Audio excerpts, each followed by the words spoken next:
ஒரு விஷயம் தெரியுமா? ராபின் ஹுட்டின் கதையில் உண்மையான வில்லன் நாட்டிங்காமில் இல்லவே இல்லை. ஆங்கிலேய மன்னன் ரிச்சர்ட் தி லயன்ஹார்ட் தன் நாட்டை விட்டு ஆயிரக்கணக்கான மைல்கள் தொலைவில் இருந்தான். புனித யுத்தம் என்று சொல்லி கிரேக்கத்திலும் பாலஸ்தீனத்திலும் போர் செய்து கொண்டிருந்தான். அந்த யுத்தத்திற்காக இங்கிலாந்தின் கஜானா முழுவதும் காலியாகியது. பொதுமக்களிடம் கொள்ளை வரி வசூலிக்கப்பட்டது. மன்னன் இல்லாத நேரத்தில் இளவரசன் ஜான் அதிகாரம் பிடித்தான்.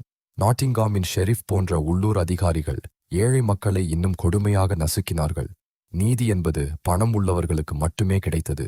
இந்த அநீதியில் சிக்கிய சாதாரண மனிதர்கள் காட்டுக்கு ஓடினார்கள். ஷெர்வுட் காட்டின் நிழலில் ராபின் ஹுட் பிறந்தான். அவன் ஒரு திருடன் அல்ல, அவன் ஒரு தீர்வு. ஒரு மன்னனின் தவறான முடிவுகள் உருவாக்கிய இருளில் மக்கள் தேடிய ஒரு சிறு வெளிச்சம்.